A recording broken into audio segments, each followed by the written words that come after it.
خطاب کر رہے ہیں۔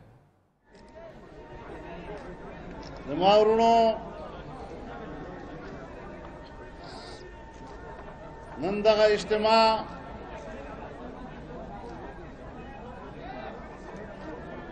پدا سے روز باندھ کی گی چیز جمعیت علماء اسلام د تمام پاکستان ملگری علماء د حضرت مفتی صاحب رحمہ اللہ پیاد کی داروز دین مانزی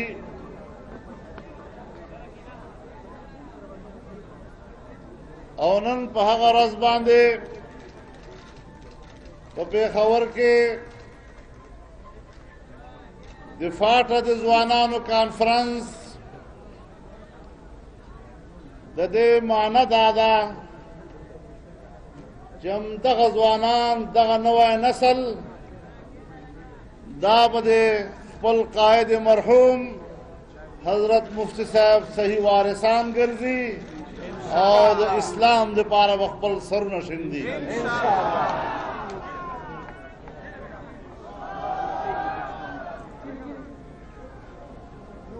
میرے محترم دوستو، میرے بھائیوں، آج کا یہ بہت بڑا عظیم الشان اجتماع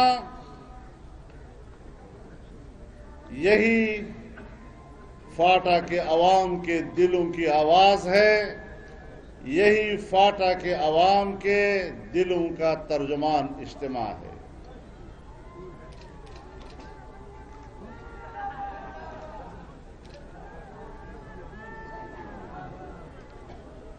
حضرت عمر رضی اللہ تعالیٰ عنہ کی حکومت جب بلاد عجم تک پہنچی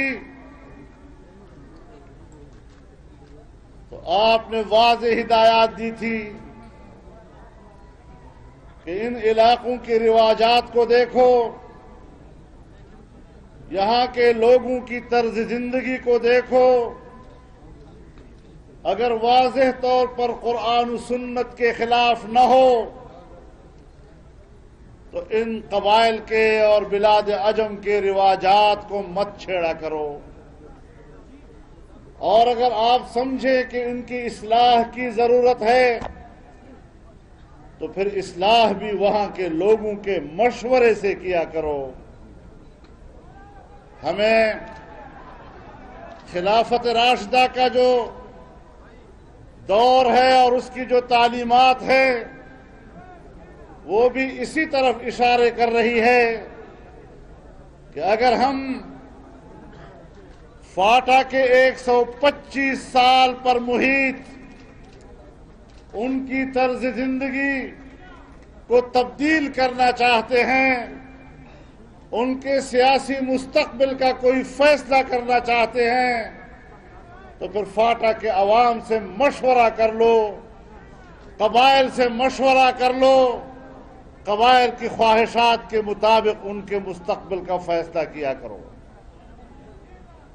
اور میرے دوستو، یہ میرا ذاتی جھگڑا نہیں ہے۔ 2012 میں جب صوبہ خیبر پختونخوا کی اسمبلی نے ایک قرارداد پاس کی کہ فاٹا کو صوبے میں باقاعدہ ضم کر لیا جائے، تو اسی پشاور میں قبائل کے تمام ایجنسیوں کے ملکان، مشران، علماء یہ اکٹھے ہوئے اور انہوں نے بڑی ایک سنجیدہ قرارداد پاس کی تھی۔ میں سلام کرتا ہوں قبائل کی سنجیدگی کو، میں سلام کرتا ہوں قبائل کی شائستگی کو، ان کی معاملہ فہمی کو، کہ انہوں نے 2012 کی جولائی میں قرارداد کے ذریعے پیغام دیا کہ فاٹا کا انضمام یہ مسئلے کا ایک رخ ہے۔ فاٹا کو مستقل صوبہ بھی بنایا جا سکتا ہے، اور فاٹا کے موجودہ نظام کو برقرار بھی رکھا جا سکتا ہے، اس میں اصلاحات کی جا سکتی ہیں۔ ہم ان تمام تجاویز کو اور تمام احتمالات کو سنجیدہ قرار دیتے ہیں، ان کو اہمیت دیتے ہیں، اور سردست اس کو ہم نہ رد کرنا چاہتے ہیں نہ قبول کرنا چاہتے ہیں۔ ابھی یہاں آپریشنز ہو رہے ہیں، جنگ ہو رہی ہے، خون بہہ رہا ہے، قبائلی عوام اپنے گھر چھوڑ چکے ہیں۔ کراچی سے لے کر خیبر پختونخوا تک پورے ملک میں بکھرے ہوئے ہیں۔ ہماری مائیں بہنیں، ہمارے بچے، بوڑھے جوان در بدر ہیں، خاک بسر ہیں۔ پہلے تو ان کے گھروں میں امن لاؤ، امن کے بعد ان کو واپس بحال کر لو، اور پھر جب یہ قوم بحال ہو جائے، ان کے دل و دماغ سے یہ بوجھ اتر جائے، تو پھر ظاہر ہے کہ قوم سے پوچھ لو قوم کیا چاہتی ہے۔ اگر آپ جبراً ان کی رائے لیے بغیر ان پر ایک رائے مسلط کرنا چاہتے ہیں اور فیصلہ مسلط کرنا چاہتے ہیں، تو 1892 اور 93 میں جو معاہدات ہوئے تھے، انگریز نے ان معاہدات میں قبائل کے مشران کو شریک کیا تھا۔ آپ تو اتنا بھی نہیں کر رہے ہیں، آپ تو دور اسلام آباد میں ان پر فیصلہ مسلط کرنا چاہتے ہیں۔ کچھ تو قبائل کو انسان سمجھو، ان کو محترم سمجھو، قبائل کی شملے کا احترام کر لو۔ لیکن میرے محترم دوستو، ہوا یہ کہ قبائل کے سروں سے ان کا دستار اتارا گیا، ان کی پگڑی اتاری گئی، اور ان کی عزت و ناموس اور ایک تاریخ جو ان کے آباء و اجداد نے قربانیوں سے رقم کی، غیرت و حمیت کے ساتھ رقم کی، یہاں پر ان کی اس غیرت و حمیت اور عزت و ناموس کو پامال کیا گیا۔ اور جب ان کے ساتھ یہ کچھ ہو رہا تھا تو جمعیت علماء اسلام نے اپنا فرض سمجھتے ہوئے میدان میں آ کر قبائل کی پگڑی کو سنبھالا، قبائل کے شملے کو سنبھالا، قبائل کے بچوں کی آواز بنا، یتیموں کی آواز بنا، ماؤں بہنوں کی آواز بنا۔ اور آج بھی جمعیت علماء اسلام، جو آپ کو بظاہر پاکستان کے سیاسی ماحول میں تنہا نظر آ رہی ہے، لیکن مجھے فخر ہے اس بات پر کہ میں تنہا ایک ایسی جنگ لڑ رہا ہوں کہ تنہا بھی ان کے اوپر بھاری ہوں۔ جمعیت علماء اسلام، قائد جمعیت حضرت مولانا فضل الرحمان، قائد جمعیت حضرت مولانا فضل الرحمان۔ قبائلی جرگہ بنا، دسمبر میں ایک بڑا جرگہ بلایا گیا، قبائلی عوام کے نمائندے اس میں آئے، 5000 لوگوں نے اس میں شرکت کی، تمام مکاتب فکر اس میں موجود، تمام اقلیتیں اس میں موجود،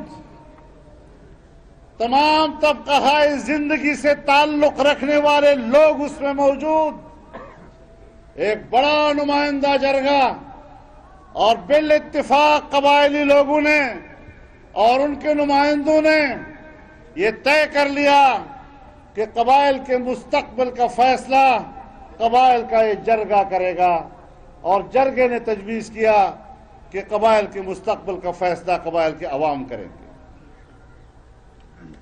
اور پھر صرف یہ نہیں کہ صرف قبائل نے از خود فیصلہ دیا، آپ بھی جانتے ہیں اور آپ کو بھی یاد ہے، یہ قبائل اسلام آباد گئے، جناح کنونشن سینٹر میں تمام پاکستان کی قیادت اکٹھی ہوئی، حکمران جماعت پیپلز پارٹی اس میں تھی، میاں نواز شریف خود اب بذات خود اس میں موجود تھے. تمام قومی سطح کی، علاقائی سطح کی قوم پرست جماعتیں، مذہبی جماعتیں، یہاں تک کہ فرقہ پرست تنظیمیں بھی اس میں موجود تھیں، اور سب نے بیک آواز قبائل کے اس اعلامیے کی حمایت کی. کوئی جماعت باہر نہیں تھی. لیکن میرے دوستو، ہم نے قبائل کے لیے حق مانگا اور پھر ہمیں اس کی سزا دی گئی. جن لوگوں کو صوبے میں حکومت حوالے کی گئی اور جس طرح قبائلی دنیا میں نتیجے تبدیل کیے گئے اور اپنی آواز میں آواز ملانے والے لوگوں کو انہوں نے قبائل سے نکالا، یہ سزا جمعیت علماء اسلام کو ملی ہے قبائل سے اپنی وفاداری کی بنیاد پر. اگر آج ہم نے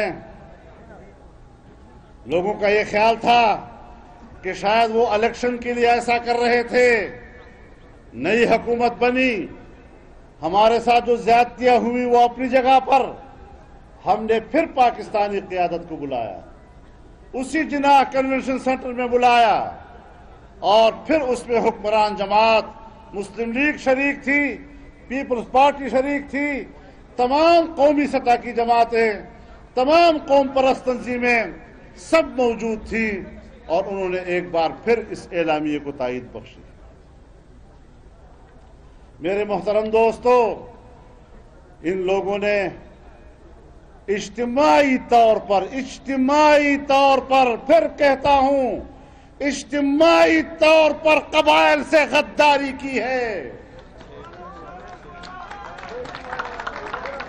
اجتماعی غداری انہوں نے قبائل کے ساتھ کی ہے. اور پشتون، اس کی تو زبان ہوتی ہے،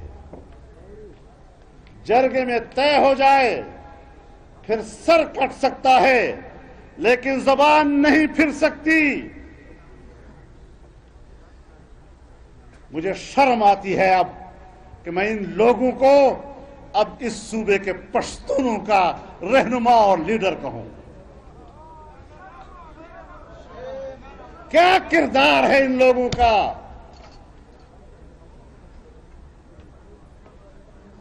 زد خپل پختو دا نوک هم د دوی په ټول خاندان ورکولو ته تیار نه یم. دوی د څه پښتو؟ نعرہ تکبیر! جمعیت علماء اسلام، جمعیت علماء اسلام، حضرت مولانا فضل الرحمان. دوی قوم تقسیم کړی ده، وای مولا ته جماعت پاته ده او پښتون ته اجره پاته ده. خو زه ورته وایم داسې نه ده. جمعیت علماء اسلام ستا اجره هم آباده کړې ده او ستا جماعت هم آباد کړی ده. راشه که پښتو زده کې نو د پښتو جمعیت علماء اسلام نه زده که. داسې جماعت به پیدا نه کړي چې تا ته د اسلام تعلیم هم درکړي او تا ته د پښتو تعلیم هم درکړي.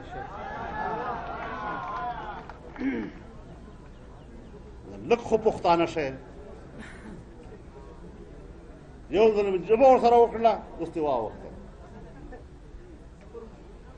نو د ما محترمو وروڼو، بیا خبره دې ته راغله، یہاں یہ باتیں شروع ہو گئی کہ انضمام کیا جائے. حکومتی سطح پر کہا گیا کہ انضمام کیا جائے. ہم نے کہا کہ انضمام کرو یا نہ کرو لیکن قبائل سے تو پوچھ لو وہ اپنا مستقبل کیا دیکھنا چاہتے ہیں. حضرت میں ان لوگوں کو جانتا ہوں جو بظاہر وہ قبائل کے غم میں پگھلتے نظر آتے ہیں. مجھے خود کہا ہے انہوں نے چمڑا قبائل نہ سوک تپوس کی داد تپوس خلق دی.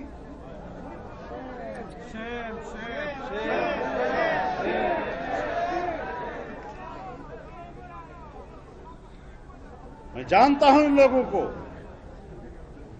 قبائل کون ہوتے ہیں کہ ان سے پوچھا جائے گا؟ تم کون ہوتے ہو کہ قبائل کا فیصلہ ان کے بغیر کرو گے؟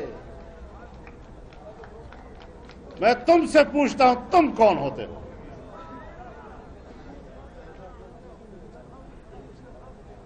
پارلیمنٹ پہ تنازع کھڑا ہوا، ایک سمری بنائی گئی، حکومت نے اپنا موقف تبدیل کیا، انضمام کے بجائے ایک رواج ایکٹ لے آئے۔ رواج ایکٹ پر بھی ہمارے تحفظات تھے۔ ہم نے کہا رواج ایکٹ یہ انضمام کا ایک چربہ ہے، اور وہ ساری چیزیں ہم نے نشان زد کی کہ جو رواج ایکٹ کے اندر انضمام پہ دلالت کرتی ہے۔ اسمبلی میں یہی لوگ تھے جنہوں نے رواج ایکٹ کی حمایت کی اور میرے ساتھ جھگڑا کیا۔ انضمام کے دعوے دار بھی یہ تھے، رواج کے دعوے دار بھی یہ بن گئے۔ اور آج نئی بات بتا دوں آپ لوگوں کو، نئی بات بتا دوں، لیکن ایک سوال کا جواب تو دو، کیا ایف سی آر نے آپ کا راستہ روکا کہ قبائل میں اسکول مت بناؤ؟ کیا ایف سی آر نے تمہارا راستہ روکا کہ وہاں کالج مت بناؤ؟ کیا ایف سی آر نے تمہارا راستہ روکا کہ وہاں یونیورسٹی مت بناؤ؟ کیا ایف سی آر نے تمہارا راستہ روکا کہ وہاں پر ہسپتال مت بناؤ، بڑا ہسپتال مت بناؤ؟ کیا ایف سی آر نے روکا کہ تم سڑکیں مت بناؤ؟ کیا ایف سی آر نے روکا کہ تم وہاں پر بجلی لوگوں تک مت پہنچاؤ؟ کیا ایف سی آر نے روکا کہ تم عوام کو سہولتیں مت دو، ترقی مت دو؟ یہ ایف سی آر کی وجہ سے تو نہیں ہے، یہ حکمرانوں اور ان کے رویوں کی وجہ سے ہے۔ اس لیے میں قبائل کو پسماندہ نہیں کہتا، یہ پس افتادہ لوگ ہیں، زبردستی پیچھے دھکیلے گئے۔ اور میں نے اس دن بھی ایک سیمینار میں کہا کہ بلوچستان پشاور میں مولانا فضل الرحمان کنونشن سے خطاب کر رہے تھے، ان کا یہ کہنا تھا کہ قبائل کے ساتھ اجتماعی غداری کی گئی۔